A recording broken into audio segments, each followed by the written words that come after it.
Moi, c'est Jean Arnaud. Moi, c'est Recep Recepi. Je suis toujours intéressé par des objets mécaniques, que ce soit l'aviation, l'automobile, tout ce qui avait à voir avec des interactions mécaniques. Et très vite, l'horlogerie m'a appelé. Ça fait 2 ans maintenant que je suis à l'horlogerie Louis Vuitton. Depuis tout petit, j'ai été toujours fasciné par l'horlogerie. C'était à 13 ans vraiment que j'ai pris la décision, je voulais être horloger. Je voulais un peu plus explorer, partager. Je suis devenu horloger. Et puis à 11 ans et demi, j'ai créé l'atelier Acrivia. Ça fait 20 ans que Vuitton fait de l'horlogerie, enfin 21 ans maintenant. On a toujours travaillé autour d'une icône horlogère à la tambour et on travaille sur évidemment des grandes complications, des montres très haut de gamme axées sur les métiers d'art, la gravure, la peinture miniature, tous ces métiers un peu oubliés qu'on essaie de remettre au goût du jour. Et très content de pouvoir travailler sur ce projet et commencer l'aventure ensemble avec cette très belle montre. La philosophie est vraiment de faire de l'horlogerie artisanale, essayer de se surpasser, essayer d'innover, mais surtout profiter de cette passion parce que c'est ce qu'il y a de génial de faire un instrument à la main qui vous donne le temps juste. Quand je suis arrivé en Suisse en 98, j'ai réalisé assez rapidement que c'était le pays de la montre. Au début, on manque un peu de repères et l'horlogerie est un refuge. Donc, j'ai commencé à essayer et puis très vite, j'en suis tombé amoureux. Moi, c'est l'influence paternelle qui a lancé la passion horlogère. Une fois qu'on commence à s'y intéresser, ça devient un peu une passion réelle. C'est vrai que c'est un métier hyper complet. Ça se joue toujours sur des petits détails. C'est de l'art. Il n'y a jamais de limite. J'étais hyper sensible justement à la vision que tu avais de l'horlogerie et c'est vrai que c'est rare de voir des gens passionnés. Je me dis, bah tiens, on a plus ou moins les mêmes valeurs et je trouve ça génial parce qu'on se retrouve autour d'un produit, autour d'une passion commune et vraiment, je dirais, c'est cette passion pour l'horlogerie qui nous a un peu plus rapprochés. Tout de suite, je voulais t'embarquer dans le projet du LV Watch Prize et de pouvoir un peu débattre avec toi aussi l'intérêt. Je voulais juste aussi avoir ton ressenti sur comment ça s'est passé au début, de quoi est-ce que tu aurais eu besoin à ce moment-là et quels ont été les moments difficiles et si une initiative comme le LV Watch Prize faisait du sens. Je veux absolument te rencontrer et pouvoir débattre de ces différents thèmes-là. Et au final, on s'est rendu compte qu'on avait pas mal d'affinités. Et d'où la création de ce projet in fine pour soutenir l'initiative. C'est vrai que c'était évident que ce prix était un des points qui m'a le plus enchanté et motivé pour ça. Moi, j'ai été impressionné aussi par la vision que tu as pour Acrivia et la vision que tu as aussi dans l'horlogerie, d'une manière générale. Toujours un niveau de qualité extrêmement important, un niveau d'attention aux détails sans commune mesure et jamais dévier de ce cap-là. L'association des deux marques, on pourrait penser que c'est complètement dichotomique et deux choses complètement séparées. D'un côté, on a Louis Vuitton, de l'autre côté, l'atelier indépendant Acrivia qui fait de l'horlogerie depuis de nombreuses années. On pourrait penser que c'est deux mondes complètement différents. Après avoir discuté assez rapidement, on s'est rendu compte qu'on travaillait de manière assez similaire. La Fabrique du Temps qui travaille avec une pièce par horloger de A à Z et un niveau d'attention aux détails assez important. Et la création des deux entreprises, même si Louis Vuitton, c'était il y a plus de 170 ans, s'est fait un peu de la même manière. Et je trouve que finalement, les deux marques et les deux maisons ont une histoire assez similaire. Toi, un pèlerinage depuis le Kosovo jusqu'en Suisse, il y a plus d'une dizaine d'années. Et Louis Vuitton, un pèlerinage vers Paris, il y a 170 ans, pour créer cette marque Maltier. C'est vrai qu'on ne s'attend pas vraiment à avoir une collaboration et puis on n'imagine pas justement ce côté horloger. Je dois avouer que moi j'étais aussi assez impressionné par ça parce qu'on se dit ah mais peut-être qu'ils ont une manière de travailler qui est très différente de nous et puis on réalise que bah, c'est quand même des petites équipes, on a une envie qui est l'horlogerie, on cherche à innover et c'est vrai qu'on se rejoint là-dessus. Et puis après la première visite aussi, la relation avec Michel Enrico. Et ce produit-là aussi, d'ailleurs, il est né aussi parce que je voulais rendre un peu hommage à Enrico et Michel parce que ça a été les deux créateurs de ce premier produit. Et puis le fait de pouvoir collaborer autour d'un projet avec quelqu'un, pour moi, était hyper important. vraiment, et ça a été quelque chose qui me faisait un petit peu peur. Mais en même temps, toutes les décisions que j'ai prises dans ma vie, je les ai prises aussi avec le cœur. Et je suis un sentimental. Pour moi, c'est très important de faire quelque chose qui correspond totalement à la philosophie. Et là, en l'occurrence, je me sens très à l'aise et j'en suis très fier. C'est fou parce que voilà, le premier sentiment était finalement bon. On commence et puis on réalise qu'on a les mêmes passions et les mêmes envies de faire un projet qui est top et qui va durer dans le temps.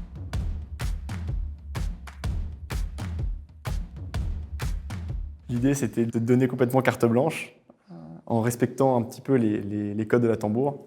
Mais je me souviens qu'on avait eu cette discussion au tout début, et tu m'as posé une question, tu m'as dit, est-ce qu'on peut la changer un petit peu, est-ce qu'on peut la retravailler? Et à partir du moment où ça ressemble à une tambour, à partir du moment où le niveau d'attention au détail est là, évidemment, c'est une icône qui est faite pour évoluer, qui est faite pour travailler dans le temps. Le premier produit que j'ai commencé à le faire chez Acrivia était une base qui venait de BNB Concept, d'accord?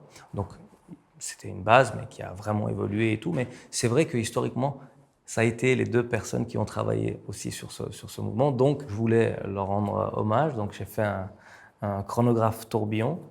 Mais je me dis, mais comment je peux les rendre un peu fiers et puis dire, ben voilà, j'ai essayé d'apprendre et puis j'ai essayé d'évoluer. On a rajouté une sonnerie justement qui va sonner chaque minute du passage du chronographe. Et puis, il y a des autres éléments techniques. On a un chronographe qui est censé nous prendre de l'énergie quand on l'enclenche. Et puis là, quand on l'enclenche, on a un deuxième barillet qui vient se mettre en route et qui va nous permettre de ne pas utiliser l'énergie qu'on est censé utiliser.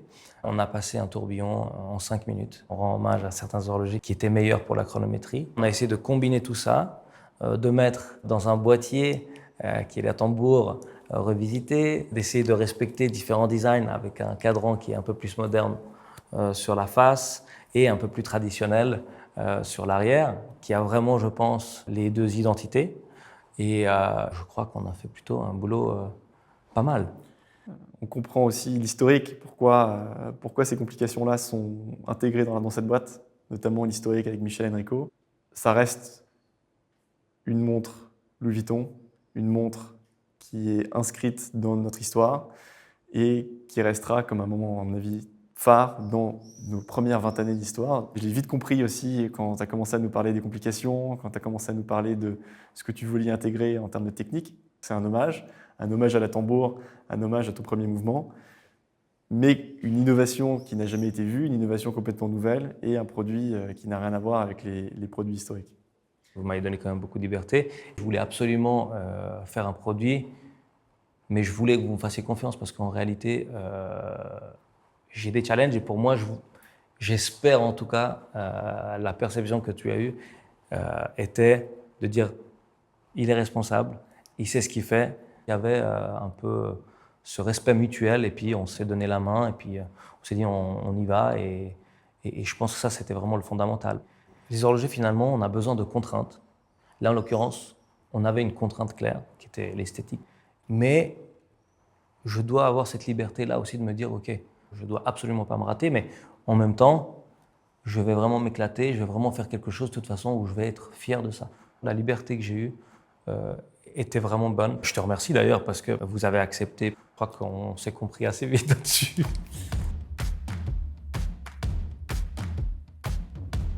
C'est une montre heure-minute, tourbillon 5 minutes. On a une partie chronographe qui est à l'arrière. La particularité, c'est que justement, on a sur la partie de devant un cadran qui est en saphir, donc on arrive à voir vraiment toute la partie mécanique. Donc on voit le tourbillon, le chronographe, toute la partie sonnerie. Et puis, comme un instrument, à l'arrière, quand on retourne la montre, on a la partie chronographe. C'était intéressant parce qu'on pouvait jouer justement entre une partie un peu plus moderne et une partie un peu plus classique, qui est dans un boîtier tambour revisité. Un chronographe a tendance à prendre de l'énergie sur le mouvement. Ce qu'on a fait, c'est qu'on a mis un deuxième barillet qui va nous aider pour justement ce problème d'énergie, mais aussi qui va piloter justement la sonnerie. J'ai essayé de combiner tout ça, de mettre dans ce boîtier, d'essayer de faire quelque chose de le plus fin possible. Et avant tout, c'est une tambour. C'est un tambour. On voit vraiment, je pense, l'équilibre des esthétiques entre Acrivia et Louis Vuitton avec le boîtier iconique, travaillé par tes soins avec le rappel de certaines petites touches tambour, comme ces cornes historiques qui ont cet angle à 45 degrés, qui est repris très légèrement comme une signature un peu secrète, hein, qu'on ne voit pas. Et on a l'impression que, évidemment, les cordes rentrent parfaitement dans la boîte, mais petit décroché pour rappeler ce côté historique de la tambour. Je suis assez content parce que je crois qu'on a fait un produit qui représente les deux maisons. C'est assez difficile parce qu'il fallait que ça ait nos codes, mais il fallait que ça ait vos codes aussi. Et honnêtement, je crois que c'est un beau mélange de nos deux maisons. On n'a pas pris le chemin de la simplicité. Non, ça c'est vrai. C'est vrai que c'est ce que j'aime vraiment parce que finalement, ouais, on s'est mis aucune limite. Au passage, on a créé une troisième esthétique qui à la fois n'est pas 100% Acrivia et pas 100% Vuitton, mais vraiment un mélange des deux. Je vois que c'est Louis Vuitton. J'arrive à voir que c'est Acrivia. Mais je pense que ça pourrait être un troisième esthétique. C'est du jamais vu, même sur le cadran principal, les petits plots émaillés couleur safran, applique à jour. Personnellement, j'ai jamais vu ça.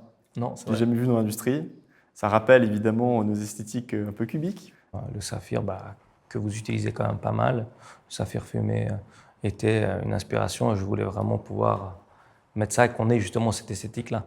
Ces petits détails d'émail amènent quelque chose de traditionnel, quelque chose de différent. Je pense qu'en termes de mode de fonctionnement de travail, c'est un territoire inconnu. C'est notre première collaboration. Et on a appris à se connaître. À mon avis, les équipes ont appris à se connaître au fur et à mesure. Mais au-delà de ça, on a un savoir-faire dans les cadrans exceptionnels, notamment l'émaillage, un peu de sertissage. Au fur et à mesure de la vie du produit, on s'est rendu compte qu'on pourrait capitaliser sur ce savoir-faire pour l'utiliser dans le produit. Vous avez un savoir-faire de dingue sur les terminaisons du mouvement, la fabrication des composants aussi. C'est une conversation qui a évolué au fur et à mesure. Ouais, c'est vrai. On a vraiment voulu travailler un peu en collaboration là-dessus, et même si ça a fait suer plus d'un Ouais. dans les équipes, in fine, je pense que le produit est magnifique et les clients vont adorer.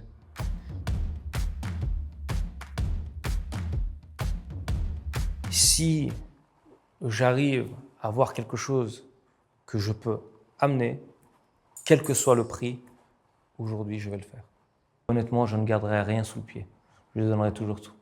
C'est moi qui te dis stop, il faut sortir la montre parce que sinon... Mais normalement, c'est qui te dit ça? C'est plutôt ça la question. Personne, justement. J'arrête pas. Non, c'est vrai que c'est l'amour du produit. On évolue, on apprend plus de choses et finalement, c'est l'être humain. Il se réveille le matin, il est un peu plus riche que hier. Donc du coup, on veut faire mieux. Parfois, c'est bien d'avoir quelqu'un de l'extérieur qui te dit, mais là, on est bien. Je suis désolé de le rabat-joie. C'est sûr que là, le produit est bon. À partir du moment où le client se rend compte du niveau d'effort, du niveau d'attention aux détails, l'expérience produit sera la bonne. Avec ce produit, on va donner une expérience client fantastique et une partie de plaisir tous les jours à la porter au poignet. Je suis vraiment totalement convaincu par le fait que oui, ça va marquer des gens. Maintenant, nous ne sommes pas devant, mais je sais qu'on aura mis l'énergie. C'est quelque chose qui va s'installer dans le temps et un produit surtout qui va rester à la fois pour le marché, mais aussi pour les collectionneurs, les clients, dans la tête des gens pendant très très longtemps. Je pense aussi, et puis franchement, je pense que ça va être assez inattendu, parce que finalement, on voit encore une fois un horloger indépendant, Louis Vuitton d'un côté. Je vois ça vraiment comme une richesse, que ce soit pour mon équipe ou pour moi. Ça a vraiment été une expérience, et honnêtement, ça a été une expérience formidable. Ça a été beaucoup d'apprentissage, aussi apprendre comment vous fonctionnez et qu'est-ce qui rentre dans votre philosophie. Ça a été super important pour nous aussi de faire ce travail-là et de s'adapter. Mais s'adapter à une méthode de travail complètement différente et une méthode de travail très artisanale, pour nous, ça a été super important et un vrai atout. J'espère vraiment que les collectionneurs iront vraiment voir ce qu'il y a dans ce produit et comment il a été fait. C'est un nouveau mouvement. C'est une autre manière de voir justement cette complication-là, de les faire travailler. Et il y a toujours une envie de innover justement dans le côté technique. Et puis, on a fait quelque chose qui nous ressemble. Et après, tout ce qui se passe par la suite, ce n'est plus nos problèmes. On a fait quelque chose qui est super. C'est clair. Et basta. C'est une vision, une ambition aussi de la part de nos deux maisons et de se dire on va bosser ensemble, on va faire un produit dingue, on va mettre tout ce qu'on sait faire, voire plus, chercher quelque chose de nouveau. Non, mais c'est vrai. Et je laisserai les gens apprécier à sa juste valeur. Le résultat final sera seulement le public qui le dira.